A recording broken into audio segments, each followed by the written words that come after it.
Hey residents of Meepletown, the year is 1929 and we are on a steamship called the Manticore, riding around with Captain Odessa, exploring the world and trying to get totems from the sleeping gods and doing lots of different adventures. Boom. Let's get to the table and check out Sleeping Gods. All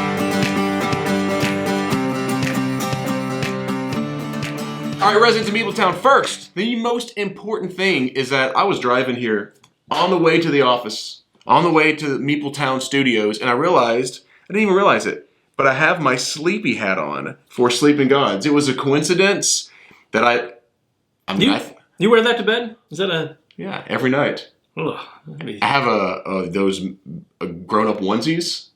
You know what I'm talking about? Mm. And I wear this to bed every night. Like the pink bunny one?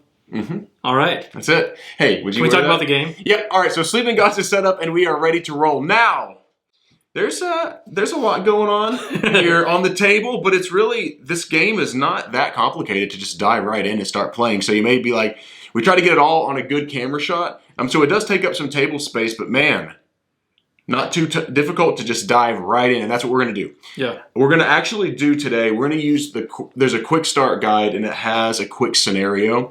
And the reason we're doing that is we don't want to spoil this for you all. So like we're trying to be really careful about spoilers. So the first spoiler is the introductory scenario we're going to do, which really isn't a spoiler because it's not the game. And then we're going to talk about, because the introductory scenario doesn't give us doesn't do every single thing in the game. So we're going to really talk through a lot of how it plays besides that. But with that being said, we're going to start. We're going to start the introductory scenario. I'm going to see how many times I can say the words introductory scenario. Okay. Jinx. Let's go. Okay, so now normally instead of reading through this, we are going to have this gigantic, sweet storybook in this game as we go around and stop in different areas. But we'll get to that here in a second. So, Dean, we're going to play that as your turn first. All right. All right. Since you always go first anyways. So I go ahead and take my actions then. All right. What we're going to do here, you want me to explain it? Am I good with this? We're going to take... Well, we're not going to be doing that part in the introductory thing, so... But we're going to show, though. Is that what you're saying? We are going to show. Is that what you want me to do? Let's do that after. Okay. Let's do this. Let's dive in, and then let's show them afterwards. Okay. All right. Is that okay? I guess so. Let me read a little bit of the story here in the introduction. You just told me to do something, and then you took it away from me. After 8 years of brooding silence. That's something that you wish that you had when you were around me, huh? I received a telegram from my father. Taken ill, come soon. I set out with the crew on the Manticore with a stoic resolve to make it to New York. We were 3 days out of Hong Kong when we got caught in the worst storm I'd ever seen. When the sky finally cleared, we found ourselves in strange waters. Now, there's a lot more to it than that. I'm just going to read a little bit so that we can kind of get a feel, because this is all about the story. These are strange waters. This is a big part. Is this where we're at? This is the big part of the game, is the story. Okay, so now normally Dean's going to be moving around the ship and doing some different things. We'll talk about that here at the end. We're going to pretend like Dean is right here and he chose one of these actions to do. I thought you told me I could take my action. Well, I know, you know. And so we're going to pull up the storybook. Dean, you awaken on cold dirt. Mm-hmm. Most of your crew lie next to you, bound with some crude rope that bites at your wrists and ankles. That sounds really painful. Mm-hmm. Your body aches and your clothes drip with dew, but there are no guards in sight and there are sharp rocks nearby. Dun, dun, dun. We need to have some theme music playing in the background. Da-da-dun. All right. Okay, this says that we cannot use Mac in this challenge. Okay. So we can't use Mac. A, what do we do, Dean? Do we cut the rope bindings on the nearby rocks?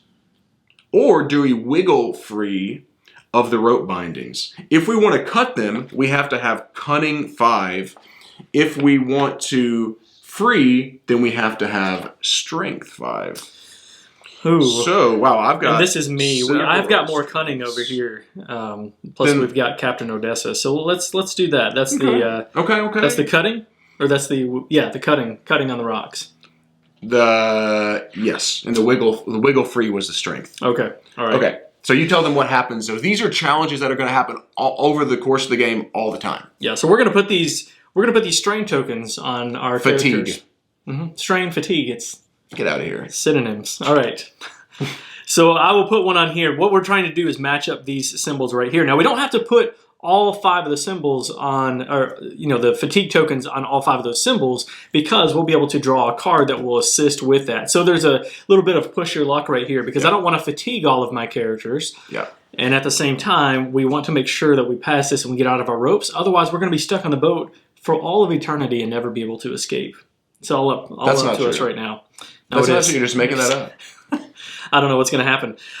So I think we probably need to put 3. I'm going to use Captain Odessa. I don't think we need your help, John. We got this. Okay. Now, if I want to be able to help in the challenge, one thing is I have to give up a command token to be able to place any on here. So you're just going to go, okay. Don't you think so? I Sure. mean, the odds of us drawing a 2, we do have some opportunities to be able to redraw. It's going to fatigue 3 people, which you can only, if you have 2 fatigue tokens on your characters, you cannot use them in challenges like we're participating now, and you also would flip one over, and if they can do combat, but they're going to do 1 less damage whenever they do that. So that's right. So we're going to have to heal these people up, get them to sleepy time sometime. That's right. Now, with this, it's not much of a risk, because with Kasumi, I can use a command token. If we draw a 1, then I can use Kasumi to redraw another card. So all we need is a 2. So the likelihood of this happening is really and these are high. 1 through 6. So go ahead, flip it over, see what happens. You're waiting for me to flip this Boom, do it. And a 1. Did you stack that?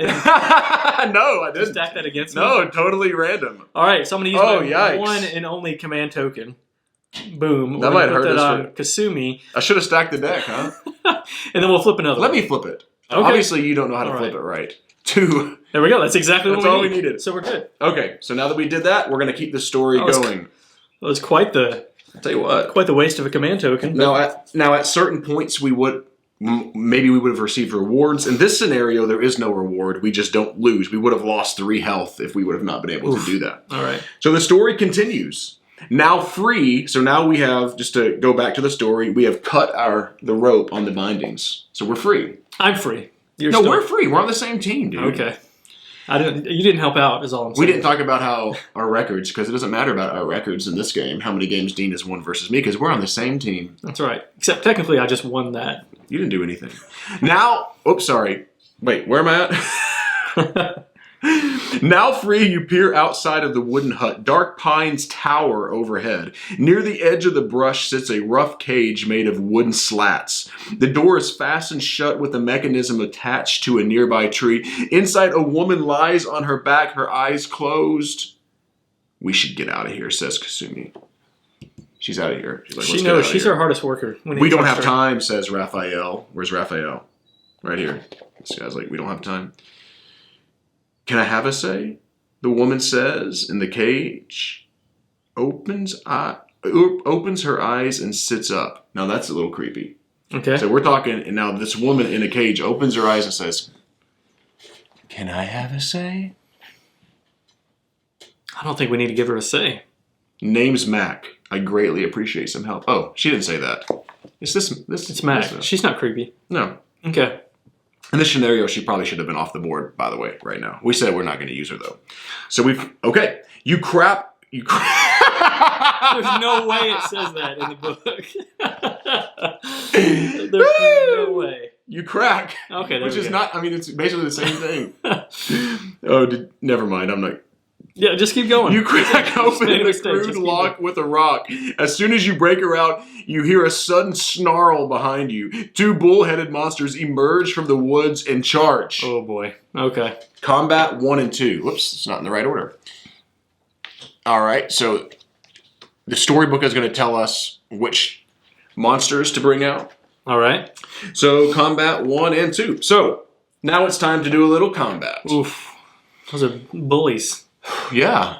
All right. Mythian guards. Oh, a Mythian guard and a Mythian brute. How about that? Dean, do you mind handing us those cubes? So right now what happens is we actually are going to divide these 4, gray cubes between players as evenly as possible. And now we're going to be attacking these creatures, and it's still Dean's turn. So Dean can pass me his, and I can pass him mine, but it does cost a command. And right now Dean has no command, and I've got 1. That's right.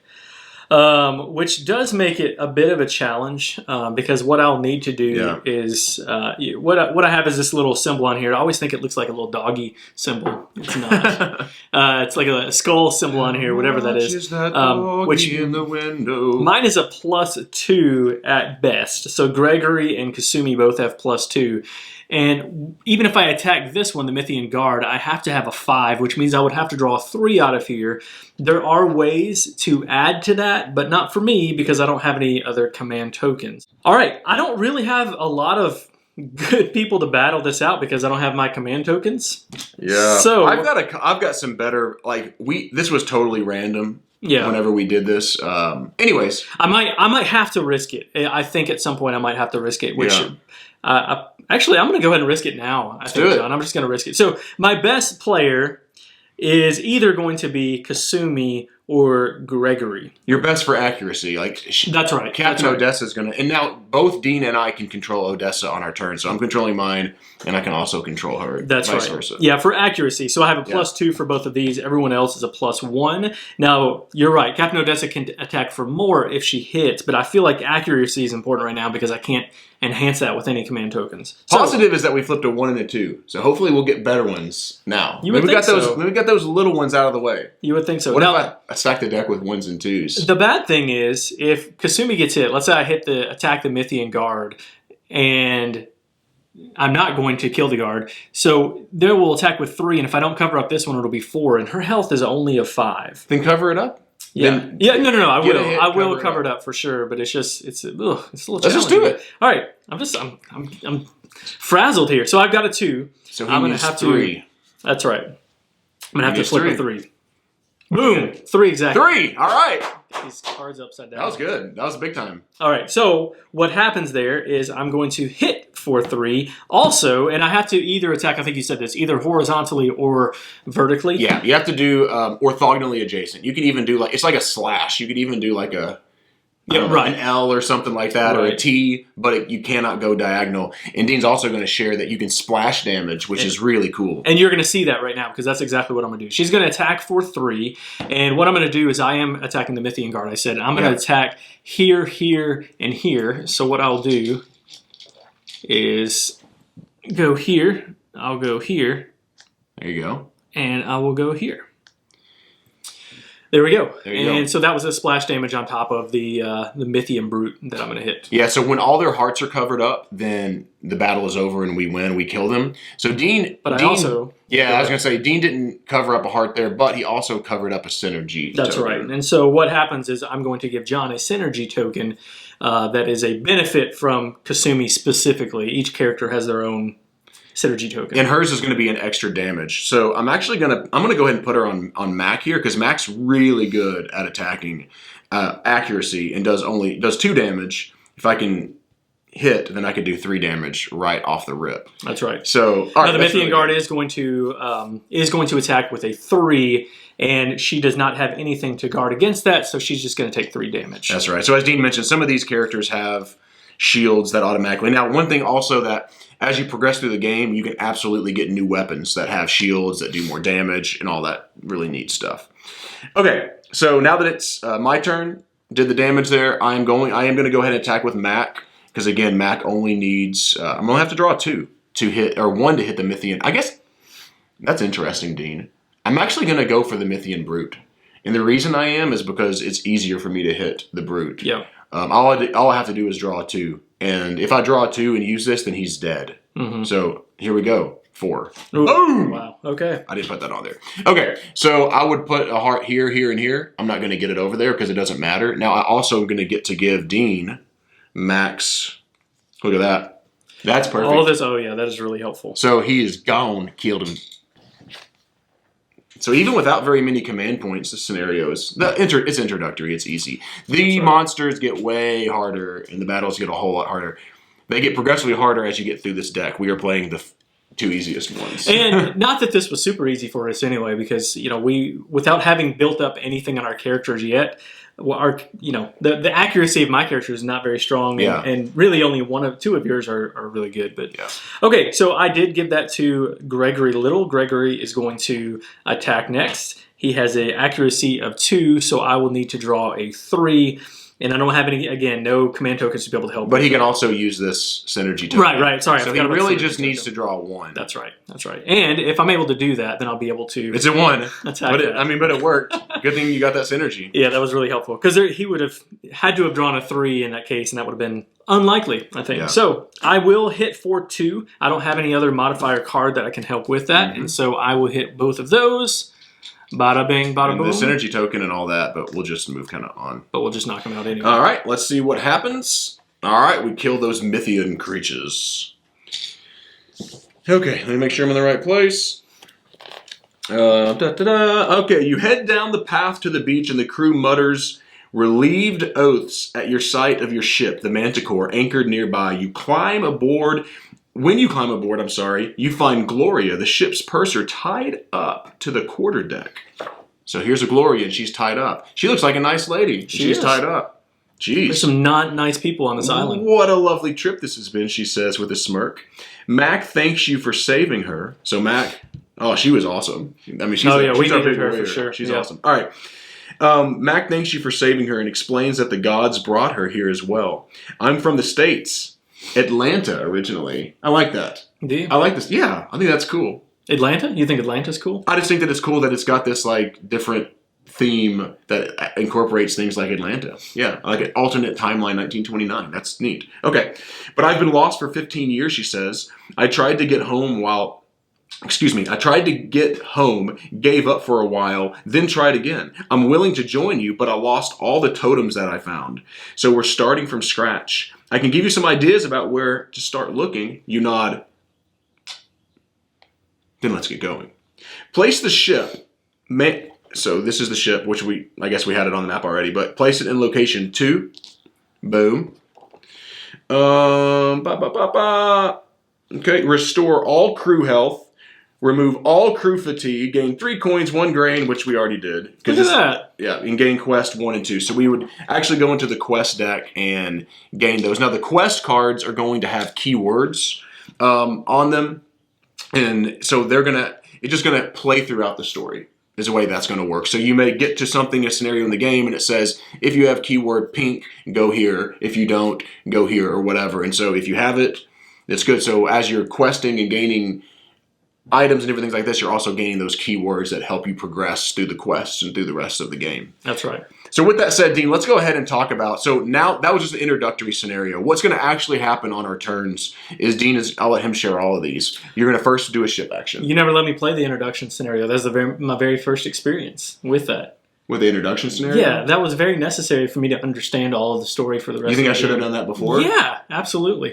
And we'll get that in their final thoughts. Thanks for that. I jumped the gun too much. Okay.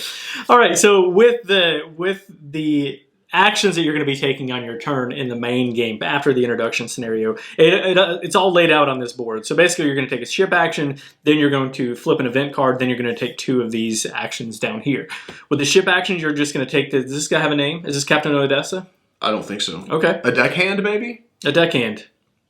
You're going to take this little marker, and you're going to move it onto any one of these spots. Now, if it's already right here, I can't take that action again. I have to move it to an additional spot. However, that being said, I think what I'll do is go to, I'm going to drop the deckhand. No? Okay. I'm going to, you don't care. I'm going to take this action right here, I believe, which I don't remember if you said that I was supposed to get rid of my tokens or not. Oh, your command? Yeah. I don't think, maybe, I don't remember what I just said. If it was here, I would have removed it anyway. He can remove 2. Right, you can remove up to 2. And then in a 2-player game, you're going to be taking 4 of those command tokens, which is the big reason why I took that. I'm also going to be taking one of these cards. Well, we're on the same team. Okay. All right. We are on the same team. I want to keep my stuff secret. Let's flip over one event just to let them see. One more quick spoiler is one event. This is my event that I took. Now, or the action that I took. Now, if there was 2 damage in this specific location, I would not have been able to take that. So the ship is going to be taking damage throughout the game, which is one of the losing conditions for the game if you're playing the... What is it called? Not barbarian. The brutal mode. Brutal mode. There we go. There's a normal mode and a brutal mode. Normal mode, if you die, like your characters all die or your ship gets all the damage, then you just have a bunch of negative consequences. Then you keep going. With brutal mode, you're dead and the game's over. That's right. Okay, so this one's Carpenters. An iron Lucaran ship with a crane approaches. We can pay for repairs, which is going to pay 1 material and repair 1, or which won't have any damage to the ship. Or sell materials, pay 1 materials and gain a coin. We don't have any materials either. Or we can just decline their services, which is what we're going to have to do because services. Now these are going to get crazier and more difficult as the game goes on too. But yeah, so you do have the deck starts off with 6 that are kind of calm, then 6 that you got a little wave action, then it's the storm. It's the storm. So and you're going to do that 3 times over the course of the game before you get to the end of the game. So that's right. So I took the event. Now I would take 2 of these actions, and I could travel, explore, go to the market, or port. What I would do, I think, is probably I would explore, which we're not going to do that right now. Yeah, so I would pick one of the numbers in this area that I'm located and explore that area. So, which would be exactly like what we just had happen. That's right. We're going to read a story, and it's just going to go, and we might have combat, we might not. All those things. Yeah, and then you probably would travel, I guess. Yeah, and then I would travel, which you flip over a card, and that tells you how many spaces that you can move, up to 4, and then you move and then go back and forth that way. You can use fatigue to be able to possibly move faster with the gears, right? That kind of thing right there, the wrench or whatever. But that's kind of it. So let's just really fairly briefly talk about all the different actions that you can do here. Yeah. Dean did the one where you're going to get rid of 2 command from any of these cards. Or your player cards you're going to gain 4 in a 2-player game. There's also the bridge, which gets rid of all of the command. Because here's the thing. If you have a command on one of these cards, or if you have command on any of these characters, you cannot use. So if I had put one here on Raphael to swap the position of 2 enemy cards, I cannot use any more of his actions until he's completely cleared of the command points. Mm-hmm. So there you go. Anyway, so that's really helpful for that. Man, I'm getting a little twisty tongue-tied. A little twisty tongue-tied. Down in the galley, so all of these you're going to be getting some type of command point. In the galley, you can give up one of your ability cards to remove a fatigue. So that's one way we could have removed fatigue. Over here, you're going to heal. You're going to heal 1 damage from somebody. And as you can see on everything but the deck, you're also going to get to draw an ability card. That's what that 1 card is. So you're going to be able to get these, which these are hugely beneficial throughout the game. I'll talk about that in a second. And then the deck, you're going to flip over 1 to 3 of these. And so I flipped over this, which means I would get a meat and a vegetable, but also I'm going to take 1 ship damage. Now, if I don't want a meat and a vegetable, maybe I'm digging for something else, I can flip over another one. But the thing is I'm going to keep all the damage, or this is going to be a low morale here. So maybe I was really wanting coins, so I'm going to keep this one, but I'm also going to take 1 ship damage and 1 low morale. I flip one of these over and put a ship damage on 4, wherever 4 is in the galley there, is what would have happened for that. I could also have gone back and said, you know what, I don't really want that coin, I just want those 2. So that's how that works, I don't know, right there, Dean. Uh-huh. Talk about a few more of the things in this game. The explore action, again, is just going to go back and read through the book, the storybook. The market action is going to have us flipping over 7 of these cards and basically going to market. And so we're going to be buying. We could buy a studded leather vest for 3 coins, which we have 3 coins, which then that's going to be, you use a command token and you can block 2 damage. So we could have used that for Kasumi to have blocked damage. Or 13 coins for this really sweet revolver here that does a ton of damage and is a lot more powerful. Some of his characters have, I know at least one of them, Laurent doesn't even have any kind of accuracy at all. So like having this could be really beneficial. But that's expensive. That's right. You can do recipes, grilled sausage, 2 meat and a vegetable, and that's going to heal 4 fatigue and 2 health. That's awesome. So that's one of the reasons that you may be getting grain or different things is for these different cards. For example, here, even the flapjack, if I have 3 grain, I can trade them in to remove 3 fatigue and 3 health. Of course, I do have to have the command token to be able to do that. Yeah, which gives you the feel like doing those recipes a little bit like, I guess I could talk about this in the actual review, but it gives you the feel of like a Zelda, like Breath of the Wild, where you gain these food and you can do these different recipes and they do different things, which is pretty cool. It's really cool. It feels a lot like that. So yeah, and it feels thematic, like you're gaining these things and you're building these. Now we can also go to the port. Now I didn't mention that in order to go to market or port, your ship is going to have to be in a section that actually has the market or the port icon. Here we're going to be able to pay 4 coins to remove 1 fatigue from every crew member, which is huge, and 2 health from every 2 damage from every crew member. We can also give up a coin or materials, which are wood materials, which we don't have any right now, to repair the ship. Like we could remove this from the galley down here. We can also pay a coin to restore all the health for one player. And then we can also spend XP. Now, there are going to be times in the book where it's going to say, we'll finish the scenario, it says gain 1 XP or gain 2 XP. Then we can actually spend the value, if we have it in XP to permanently add some really big potential bonuses to each player. During the end of a round of the enemy attack, now you got Mac, who doesn't have a permanent defense. She's got for the rest of the game a permanent defense. She also would have another strength symbol there, which I think is cool. And I will say also, in addition to that, I want to make mention that these ability cards have a cost up top if you want to. Now, you can use them to boost. For example, if we needed more to get that cunning, I could have just discarded it to gain 1 more cunning.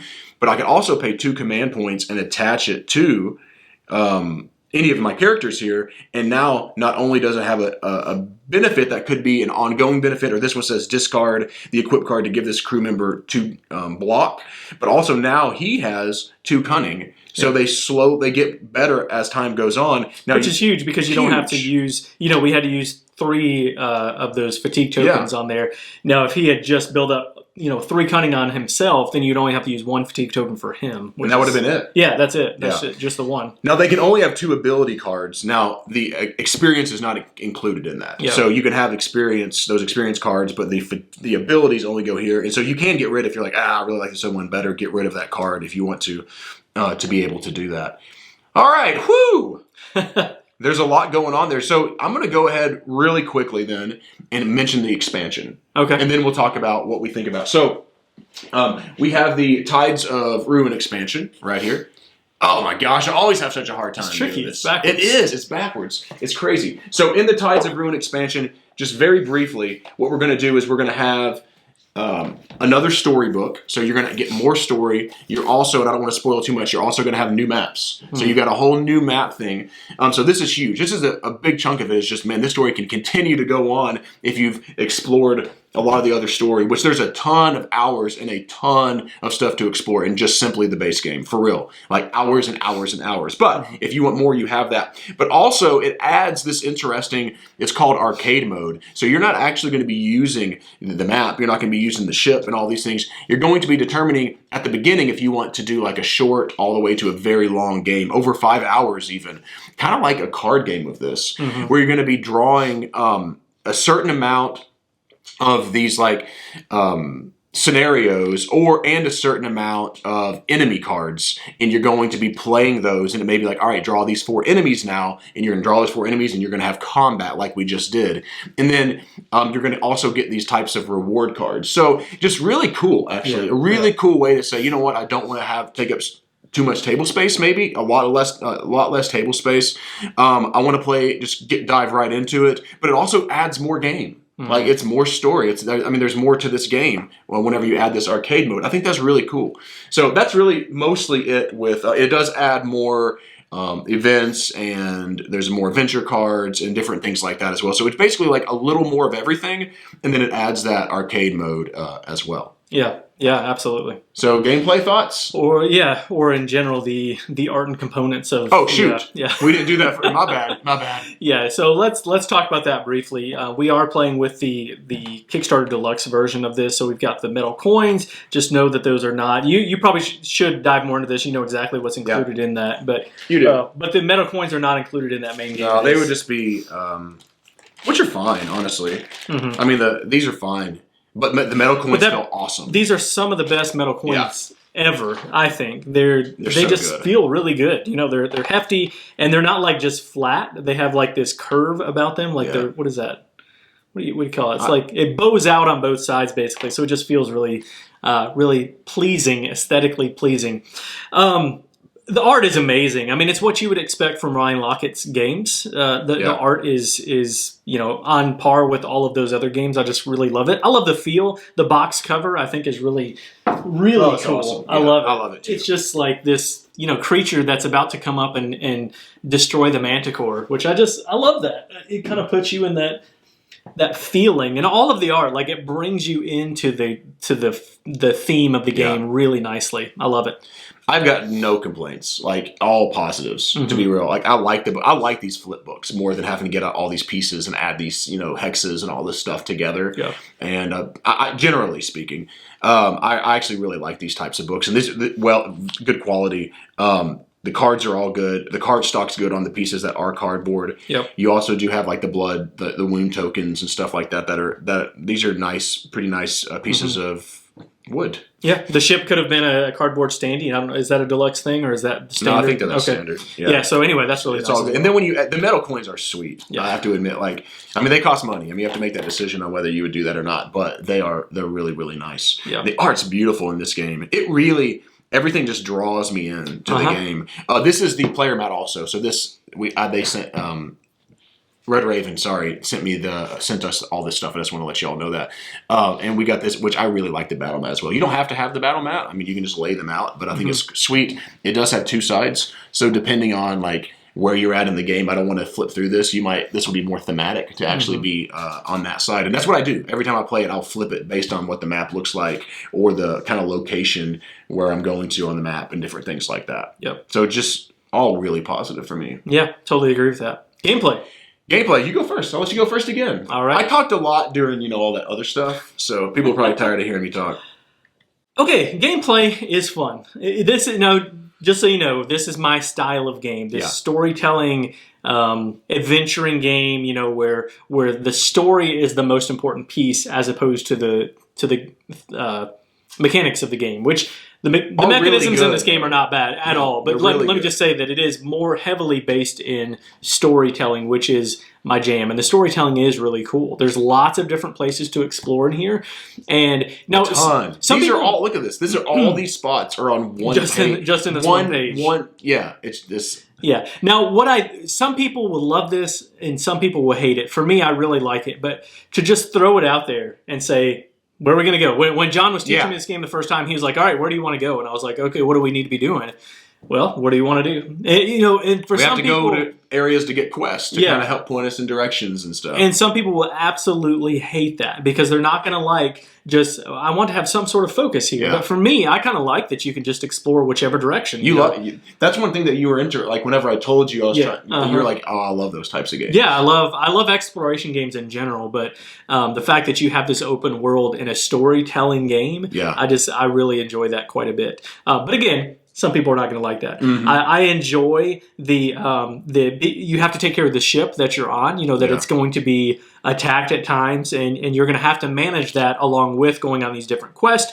I like that the quests are unique, like it might be just go explore this part of the island based on this interaction with this person that you had here, or it could be, hey, I need a ride to this other island. Could you take me down there? There's lots of different things. Should you do that or should you not do that? Should you trust them? Should you not trust them? There's a lot of mystery to that of what's the best way to go, and a lot of John and I talked about this, but moral decisions in this. Like somebody's tied up, and do we help them? I don't know. They might try to kill us. So, what would we really do? Well, we'd probably help them. We're good guys. So we would do that, but. Then they slashed our throats out and we lost the game. They did not do that, but anyway, I love all that intrigue that goes along with it as well. I do too. So let me then talk about some of the mechanics because I'm a mechanic guy in general. So I think that the combat is brilliant in this game. Yeah. I really like the combat. I love the splash damage aspect to the combat. I love how you're having to make very sometimes tough decisions. Okay, I want to do damage. But, but if I don't cover up that attack, he or she or whoever or it is going to do damage towards us. In addition, after we didn't show this, but after you've used these 4 cubes up, they will attack you with whatever's exposed, which these are just, I don't want to show. But it might do venom damage to your characters. It might do whatever. There's a bunch of different things that can confuse them or do different things. There's a bunch of... Oh, I didn't get those out. I set them off to the side. But there's a bunch of different statuses that you can have in this game. Oh, yeah. And like, you're like, wow, should I cover that up? Should I not? Should I just go ahead and take that poison right now, which loses one damage point every time it gets back to your turn? Or do I cover that part up, but now I'm not covering up the hearts that I need to cover up? And I think that's really smart. I also like the fact that, like the way that the ship's actions work in conjunction with the command points. I think the command of things are really cool because not only do you have abilities here, but as the game progresses, you're going to build out all these different things that you're going to buy at the market. Maybe you'll gain some on quests, and you have those really grueling decisions of like, I've got 3 command points right now. I want to add this card to here, and then, but I need to save one in case we need to flip over a fate card again and see what happens. Or maybe I go ahead and just draw 2 more ability cards, ability fate cards, whatever. It'll determine your fate. Same thing. So I really want 2 of those cards. What do I do? Wow, I need to heal some people up, but I don't have any more command tokens. I have to have command tokens, Dean. So what do? Really smart, and I also will say that what I like about this game is you can dive in very quickly if you're bringing new people into the game. Yes. I don't have to teach combat at the beginning of the game. Yeah. I can just show them how to do some of the challenges that we're doing and just walk them through and talk them through, okay, this is what's going to happen. What do you want to cover up? It's not complicated. Kind of share, maybe take one action and talk about the ship a little bit, and then when it gets to their turn, then they can kind of, you can make decisions together because you're doing it together. And then the last thing I want to make mention of is you will have challenges when you're sailing your ship. Like you need 5 cunning or you're going to lose a morale. You need 5 strength or you're going to take a ship damage. So to enter into the spot, it could have a really cool thing at 63, but you're also going to have to do a challenge to even enter into that spot, which again is some really interesting decisions. Yeah, I agree. Now, some of the negatives for me, one, I'll start off with this one because I don't know if this is necessarily like a big deal or a big negative. You do have these 8 characters plus the captain. That's not going to change from game to game. If you want more variety in those characters, that could be a big deal for you. It wasn't huge because you're getting so much variability in other areas. It might actually be helpful to be able to know what the characters do, but that could be a negative. Yeah, and then like Dean said, you're going to be adding these cards to them. Yeah, that's right. And then on top of that is you can have different characters. Like if Dean and I are playing, we can just swap it up, and so that we're trying different combinations, which is really interesting. Right? Like it may be I just swap a couple people out, and now I've got these different 4 on my turn, throughout the game, and that's really, really different, and this game is going to last a while, depending on how you play. I mean, the box says 1 to 20 hours. Yeah. Now, and I will, sorry, Dean, I don't mean to interrupt, but I don't want people to see that you have a journey log here, and you can keep track of all your experience on this. You also keep track of where your ship is and stuff, so you can pause the game at any time, which is really cool. And then you look over on the other side, you got the map. You can take notes on as to what's going on. What happened at section 2 again? Oh, yeah, let me go back and look at my notes.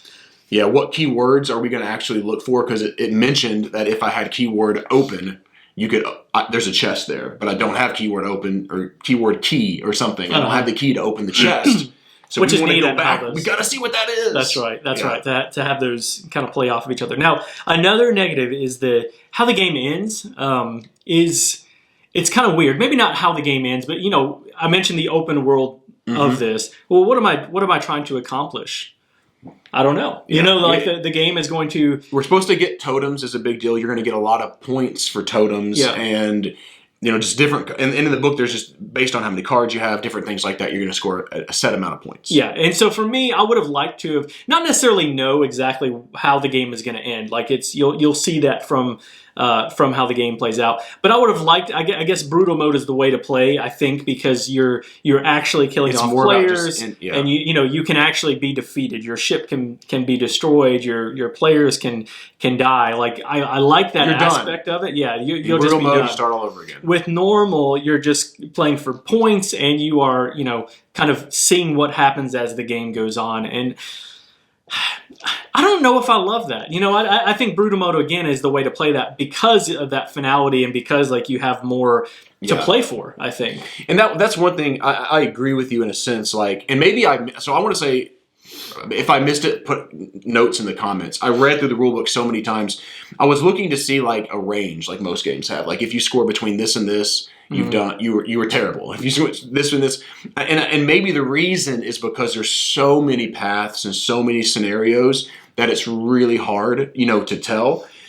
So basically, your score is just going to be objective between like what you did last time and the next time you play. Did we beat our last score and so forth and so on. So I wish that there was, and again, if I'm wrong, please put it in the comments and I'll eat my words for sure. But I wish there was kind of like a range of how well did we do here. So this is really about the story. Yeah, absolutely. Yeah, and that's why, in this, we can't really talk about, other than kind of in generalities of what things will happen on your quest and stuff like that. Yeah. But the story is really good. I think it's great. It's very good. Yeah, I totally agree with that. It's just do I want something that plays like a game, or do I want a story? I think if you're looking for mechanisms, like you were talking about earlier, this might not be your favorite thing, but it might, because like you said, the battle is There's really some cool good too. mechanics in this game. But you just need to know, it's not like you're playing a Euro or anything like that. Like it's, it has some Euro mechanics. The story is the driving force behind this game, no doubt. Yeah. I think you can't get beyond that. For me, that's a good thing, but not everyone's going to love that. And that's not always your favorite thing, but you still like it. I'll go into my final thoughts. Yeah. Story-driven games are not always my jam. I do enjoy some story in games and different things like that, but I generally will prefer a Stefan Feld game or something like that. That's just, I don't care if it's dry. I just like the mechanics. I like the puzzle of trying to figure things out. However, this story is really good, and I do really like the mechanics in this game. Like, this one has kind of won me over a bit towards that. So I'm one of the persons that, again, I'm not in love with story games, but this was cool. This was really cool. I like the way the battle works. I like the grueling decisions on these command tokens that you have and where to put them, which ship action to go to as we're going through the story, with that intrigue of, oh man, should I open up this door in the story? Because I don't know what's behind that door. Right, Am I going to find a treasure, or I'm going to find a bad guy or gal or whatever, skeleton with his sword drawn and ready to attack me? But I like this game. I like this game a lot. I was really looking forward to this one. This was one that I requested, even though I don't always love, stories aren't my favorite, but I really like this game. I'm gonna give this an 8 out of 10. Yeah. This is I think that's a lot from someone like me. Like, if you really love story-driven games, especially if you've played other Ryan Luckett games, this is my favorite that I've played of his. So I really think that there's a chance, if you like his other games, that this is a absolute no-brainer to go for. And even if you I was gonna say, and even if you haven't played any of his other games, if you enjoy story driven with cool mechanics, this is a very good game. Yeah, just know, by the way, that's super high praises from John. He mentioned that, but you just don't give 8s to story driven games, really. I don't think I have yet. Yeah, no. For me, I've only actually played Above and Below of Ryan Lockett's games, which I enjoyed. You played Rome? I thought it was fun. That's Rome? That's right. I enjoyed that less. I think Above and Below was my favorite of those. But I feel like, to be a real Ryan Lockett fan, you gotta play Near and Far and even Islebound, but I think Near and Far especially is one that people really have high praises for.